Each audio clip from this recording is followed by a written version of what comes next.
Cabinet बैठक के बाद मुख्यमंत्री नायब सिंह सैनी ने प्रेस वार्ता कर जानकारी देते हुए कहा, बैठक में कुल 14 एजेंडे रखे गए। प्रधानमंत्री नरेंद्र मोदी के नेतृत्व में हमारी सरकार ने 1984 के सिख विरोधी दंगों के पीड़ित परिवारों के दर्द को समझते हुए उनके परिवार के किसी एक सदस्य को रोजगार प्रदान करने का निर्णय लिया है। इसकी घोषणा मैंने हरियाणा विधानसभा के मानसून सत्र के दौरान 25 अगस्त 2025 को सदन में की थी। ऐसे पीड़ित परिवार के एक सदस्य को HKRN के माध्यम से नौकरी दी जाएगी। मंत्रिमंडल ने यह भी निर्णय लिया कि उस समय जो हरियाणा के निवासी थे जिनकी मृत्यु दंगों के दौरान चाहे हरियाणा से बाहर हुई हो या उनके आश्रितों को भी नौकरी देगी। इनको 58 साल की आयु तक नौकरी से नहीं हटाया जाएगा। आज की बैठक में मंत्रिमंडल ने इस संबंध में अपनी सहमति दी है। आज कैबिनेट में 12 हमारे ऑफिशियली और 2 अनऑफिशियली एजेंडे आज इसमें आए हैं। एक एजेंडा विड्रॉ किया गया,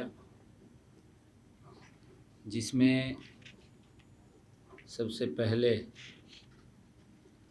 जो 1984 के सिख दंगों में पीड़ित परिवारों के सदस्यों को हमने नौकरी देने की, एक परिवार के एक सदस्य को नौकरी देने की बात कही थी। हम सब जानते भी हैं कि आदरणीय नरेंद्र मोदी जी के नेतृत्व में हमारी सरकार ने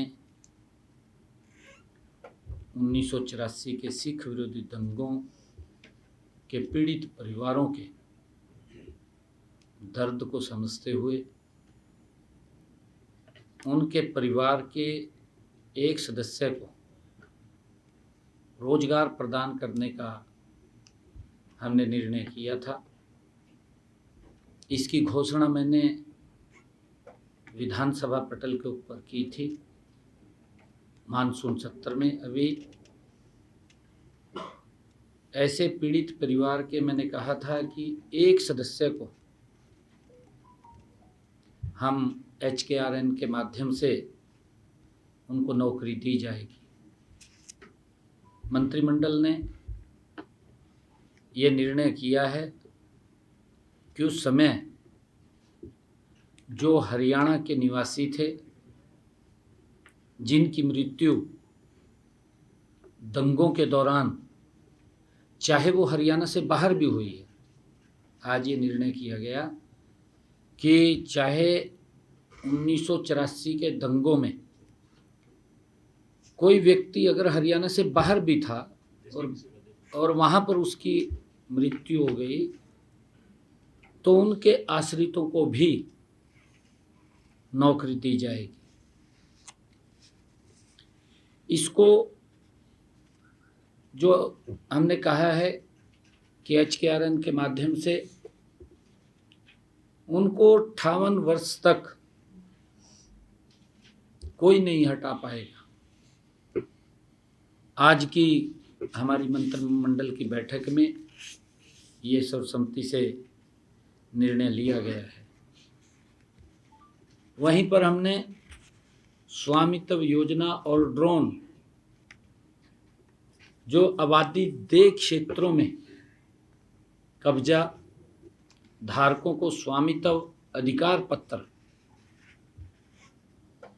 और ड्रोन आधारित सर्वेक्षणों के परिणामों को कानूनी आधार प्रदान करने का निर्णय भी किया है। इस संबंध में आज बैठक में एक अध्यादेश को मंजूरी दी गई है। इससे आबादी देय क्षेत्रों में कब्जा धारकों को ड्रोन सर्वे और प्रॉपर्टी कार्ड के आधार पर स्वामित्व अधिकार प्रदान होंगे और इस पूरी प्रक्रिया को कानूनी मान्यता भी प्रदान होगी। इससे लोग बैंक ऋण सहित गांव के अंदर, क्योंकि इस प्रकार की बातें आती थी कि हमारे नाम नहीं हो रहा, लोग बैंक ऋण सहित अन्य वित्तीय सेवाओं का लाभ भी वो उठा सकेंगे। आज की कैबिनेट की बैठक में जो टीचर्स ट्रांसफर पॉलिसी 2025 को भी मंजूरी दी गई है, जिसके तहत पॉलिसी का सरलीकरण भी किया गया है। नई पॉलिसी के तहत जोनिंग का कंसेप्ट हटा दिया गया है। पहले जोन थे, वो जोन का कंसेप्ट वो हटा दिया गया है, जिससे शिक्षक सीधे ही कोई भी स्कूल चुन सकते हैं।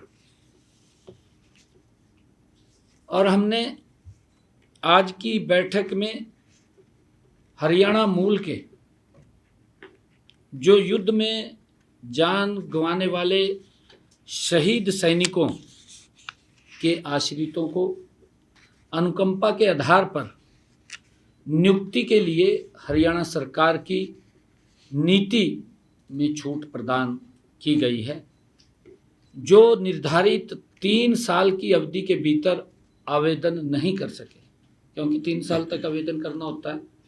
परंतु अगर वो 3 साल तक इस प्रकार के जो शहीद सैनिकों के आश्रित हैं अप्लाई नहीं कर पाए, उनको इसमें छूट दी गई है। हाँ, कर पाएंगे। इस फैसले से आज 2 आश्रितों को अनुकंपा के आधार पर नियुक्ति की मंजूरी दी गई है। समीर, एक तो श्री समीर है, सन ऑफ श्री सिपाही सतीश कुमार, जो रक्षा सेना, जिसकी 28 दिसंबर 2001 को ऑपरेशन पराक्रम में कार्रवाई के दौरान मृत्यु हो गई थी। दूसरे हैं जगवीर तक्षक, पुत्र सिपाही जगदीश, ये भी सेना में, जिनकी 26 जुलाई 2000 को ऑपरेशन रक्षक जम्मू कश्मीर में कार्रवाई के दौरान मृत्यु हो गई थी।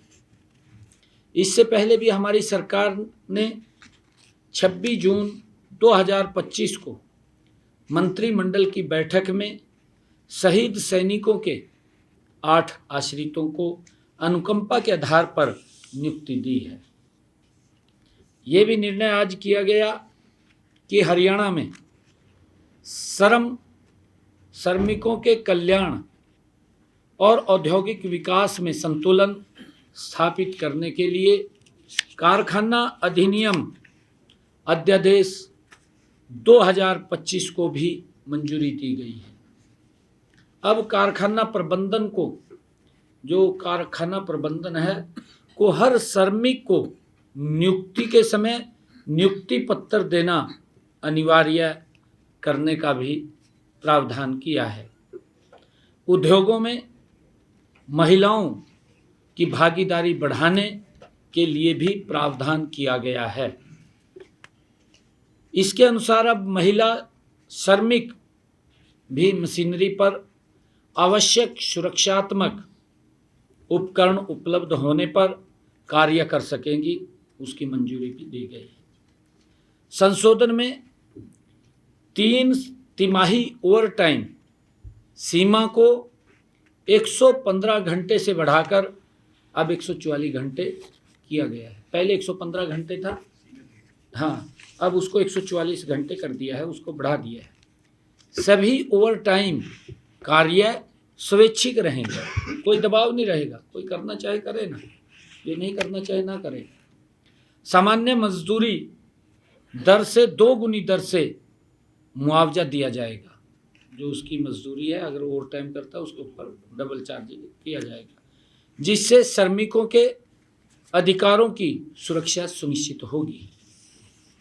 श्रमिकों के बैठक में यह भी निर्णय किया गया कि हरियाणा दुकान एवं वाणिज्य प्रतिष्ठान संशोधन अध्यादेश 2025 को मंजूरी दी गई है। संशोधन के तहत 20 से कम कर्मचारी वाले प्रतिष्ठान दुकान पर हरियाणा दुकान एवं वाणिज्य प्रतिष्ठान लागू नहीं होंगे, उससे छूट दी गई कि 20 से कम अगर किसी दुकान पे वर्कर्स काम कर रहे हैं तो उसको रजिस्ट्रेशन की आवश्यकता नहीं है। पंजीकरण, संशोधन और अन्य कार्य पूरी तरह से एक ऑनलाइन पोर्टल के माध्यम से होंगे, ये भी निर्णय किया गया है। और क्रिमिनल प्रोविजन को भी हटा दिया गया है।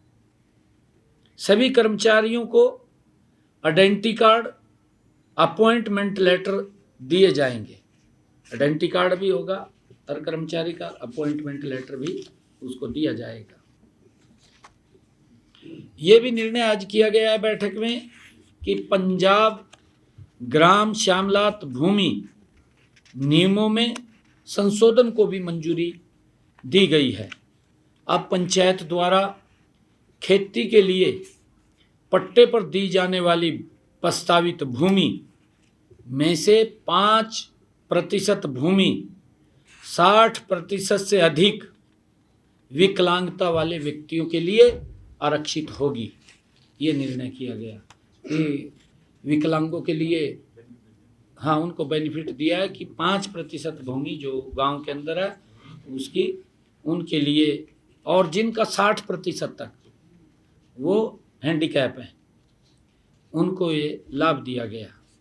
इसी प्रकार पंचायत भूमि पर गौअभ्यारण्य स्थापित करने के उद्देश्य से पशुपालन एवं डेयरी विभाग या हरियाणा गौ सेवा आयोग को 20 वर्ष की अवधि के लिए 5100 रुपये प्रति एकड़ प्रति वर्ष की दर से कुछ नियमों तथा शर्तों पर भूमि पट्टे पर देने का ये प्रावधान भी किया गया है।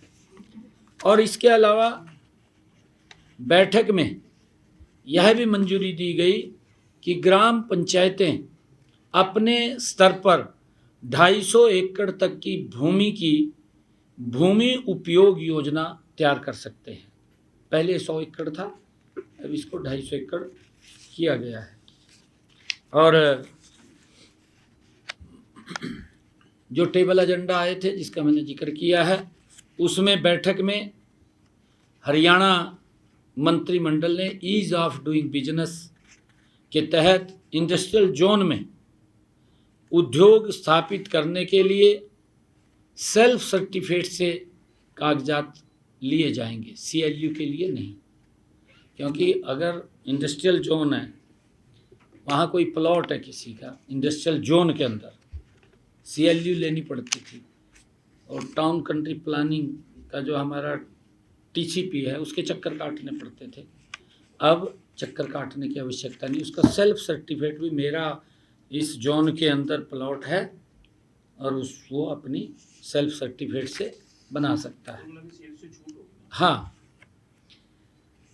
इससे पारदर्शी व्यवस्था हमारी सरकार का मुख्य उद्देश्य है। उद्योगों को इससे बहुत आसानी हो जाएगी। थैंक यू, आप सबका बहुत बहुत धन्यवाद।